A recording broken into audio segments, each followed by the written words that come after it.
Viver exige tempo e também movimento. Eu me chamo Maércio Maia, eu sou neurocientista e um ex-bailarino que acredita no potencial do corpo para que a gente possa conhecer o mundo e a nós mesmos. Aqui, semanalmente, eu converso sobre temas da vida, atravessados pela minha visão como neurocientista, artista e professor. No nosso primeiro encontro, nós conversamos sobre a hipótese dos marcadores somáticos. Hoje, nesse encontro bônus, eu respondo a seguinte pergunta: o que isso tem a ver com dança?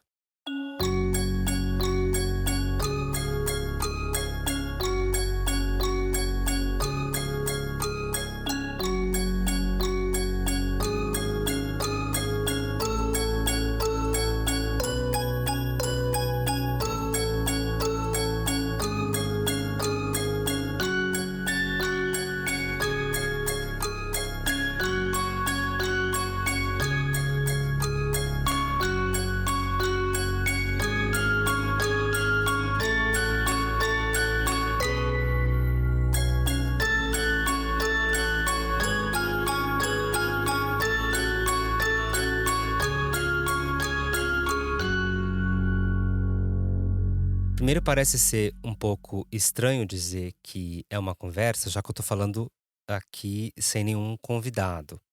Mas, ainda assim, pelo menos por enquanto, eu convido você que está ouvindo essa gravação para conversar comigo, porque eu acho que é assim mesmo que as coisas acontecem. A gente ouve enquanto conversa internamente. E, ao meu ver, essa é a maneira como a gente estabelece conhecimento do mundo, estabelece conhecimento da gente, a partir dessas conversas internas. Portanto, ainda assim, mesmo conversando aqui, com uma única voz, eu acredito nessa voz que escuta o que eu falo. Acho que é bem interessante você ouvir primeiro o encontro sobre os marcadores somáticos e depois voltar aqui no bônus. Penso que vai fazer mais sentido. Eu vou começar partindo das três premissas que o Damasio e o Bechara apontam sobre a hipótese dos marcadores somáticos. Lembrem que a primeira premissa era que o conhecimento e o pensamento sozinhos são insuficientes para tomarmos boas decisões e o papel das emoções nesse contexto tem sido subestimado. Quando a gente pensa no universo da dança, do artista do corpo, da artista do corpo, esses profissionais são intimamente demandados por uma certa expressão de, seja uma história, seja uma imagem, uma abstração ou um tema, não necessariamente uma narrativa. Muitas vezes essa expressão ela surge em forma de certas emoções, sejam emoções categóricas, ou seja, que cabem em uma certa palavra ou cabem em uma certa caixinha, ou emoções que são uma espécie de espectro ou construídas subjetivamente, mesmo que em alguma medida compartilhadas para além do sujeito. Acontece que essas emoções ou esses pedidos de expressão das emoções, eles acontecem diariamente na vida do artista, mas eles são incapazes de serem formulados pela linguagem de uma forma que, de fato, encontra o movimento e principalmente encontra as pessoas que estão assistindo uma dança. Portanto, essas emoções expressas ou pedidos de emoções expressas, elas vão colher nos estados do corpo o seu substrato, ou elas vão se alimentar do que acontece no corpo para que elas, de fato, encontrem o mundo ou se expressem no espaço cênico, seja esse espaço cênico qual for. O que eu quero dizer então é que conhecer uma emoção ou pensar sobre ela é insuficiente para tornar essa emoção expressa ou para expressá-la em um contexto cênico. É preciso se apoiar num estado do corpo, se apoiar num estado vivido no momento da expressão artística ou se apoiar num estado do corpo que foi vivido em algum momento da vida e pode ser trazido à tona em um outro momento, nesse caso, o momento presente. É por isso que muitas vezes a gente, quando trabalha com, principalmente pessoas não adultas ainda, nós tomamos muito cuidado quando falamos de expressão e de emoções, porque algumas coisas precisam ser vividas na vida para além das paredes da sala de dança. A gente costuma dizer que falta um pouco de vida vivida para essa emoção, e é por isso que a gente define papéis, escolhe certas experiências artísticas com movimento, também tomando como base a faixa etária e o que foi possível de ser vivido e o que não foi possível de ser vivido. É claro que as nossas vidas são intimamente diferentes e pessoas vivem com intensidades e casos diferentes em diferentes faixas etárias, mas a gente assume ali que para algumas emoções, para alguns temas, para mesmo algumas histórias, é preciso tempo de vida vivida antes que aquilo seja requerido a um artista tão jovem. Nesse sentido, o papel da experiência, da repetição, do ensaio e da exploração são fundamentais, porque quando eu digo que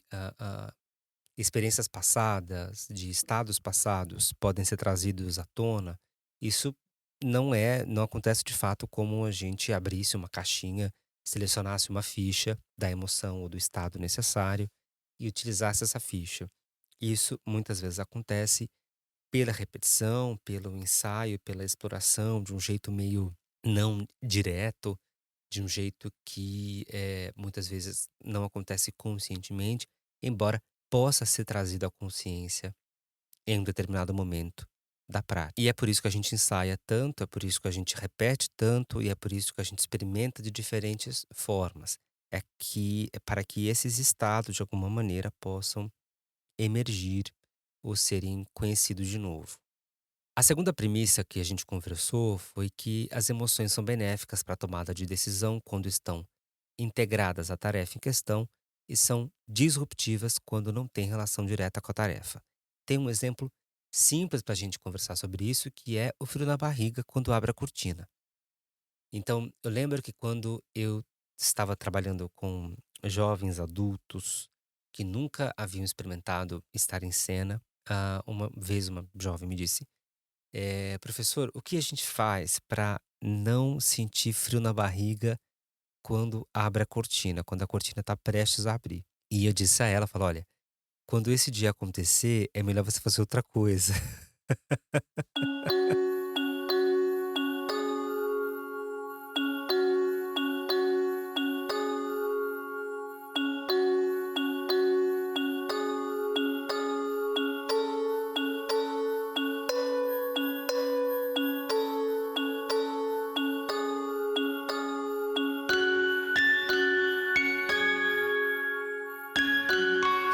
Porque, acho que não é por aí, não é por aí, porque esse frio na barriga ou essa expressão fisiológica da emoção de estar em cena, está integralmente relacionado à sua experiência de dançar e vai te guiar em cena, vai te guiar nos passos que você conhece e vai te guiar nos passos que você vai conhecer no momento presente. Acho que quem nunca esteve no palco se engana quando pensa que a gente sempre faz exatamente a mesma coisa.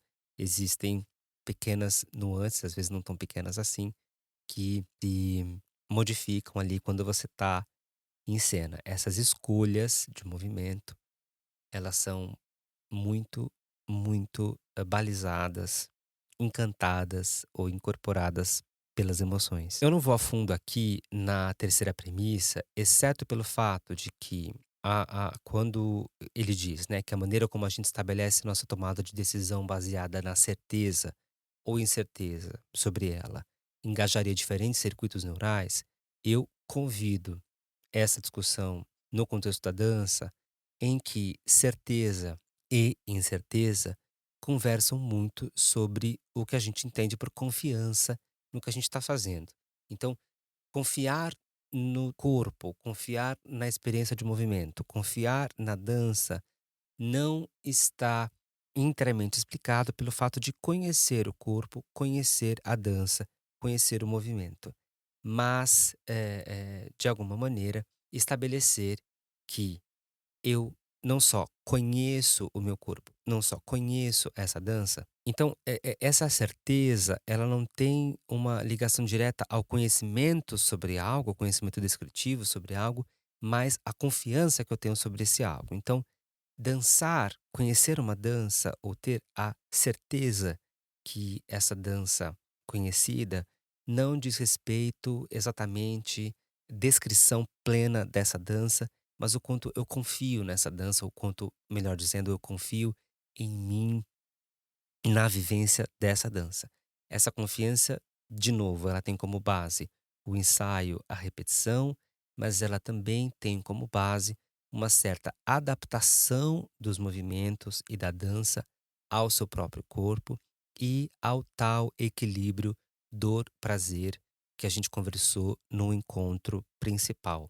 Portanto, essa confiança vai ser o que a gente chama de certeza no contexto dos marcadores somáticos e é o que surge, é o que emerge do processo de formação, e é por isso que o processo de formação dura tantos anos.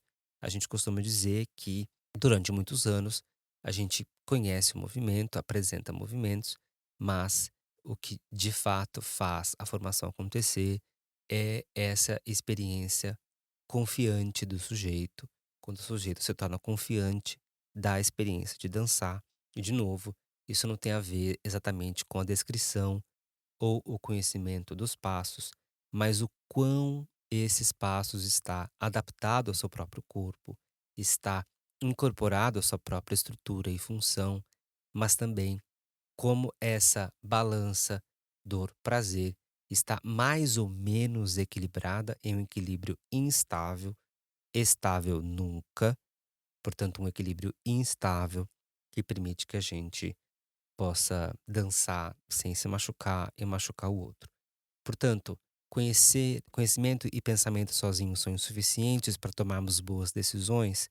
Portanto, a expressão das emoções, ela vai estar diretamente conectada a uma experiência dos estados corporais, e isso quando aparece no contexto da expressão de uma certa emoção ou de uma certa expressão artística, não tem como base unicamente a linguagem ou o pensamento, mas sim os estados do corpo. 2, as emoções elas são benéficas quando elas lidam ou elas ligam diretamente com a experiência. Então, o coração que está acelerado porque a cortina está abrindo, ele é super bem-vindo.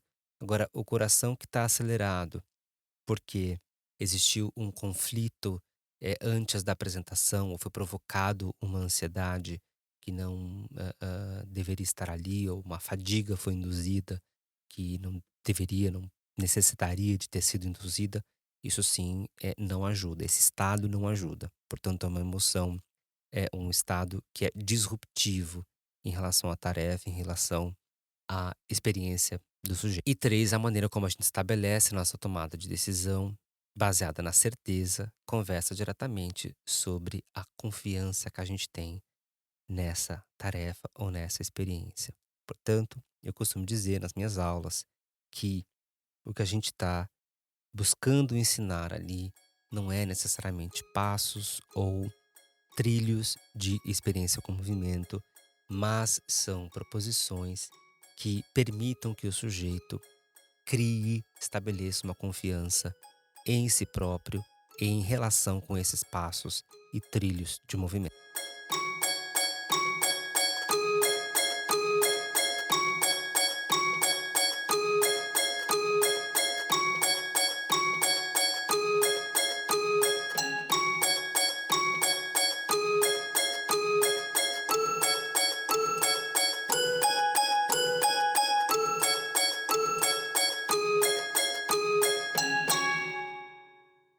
Bom, esse foi o nosso encontro bônus, respondendo à pergunta: o que isso tem a ver com dança? Lembre-se que na semana que vem a gente vai conversar sobre a crítica ou uma série de críticas elaboradas sobre os marcadores somáticos. Eu te espero aqui para essa conversa e não se esqueça que a gente continua aqui conversando semanalmente sobre corpo, movimento, dança e neurociência. Te espero para o próximo encontro. Até lá. O podcast Deixa Mover é uma produção independente. Se você acredita no que acabou de ouvir, compartilhe com seus amigos, colegas de trabalho e família. Assim, você contribui para o crescimento do projeto e faz com que ele encontre mais pessoas. Obrigado pelo seu tempo e movimento e até a próxima.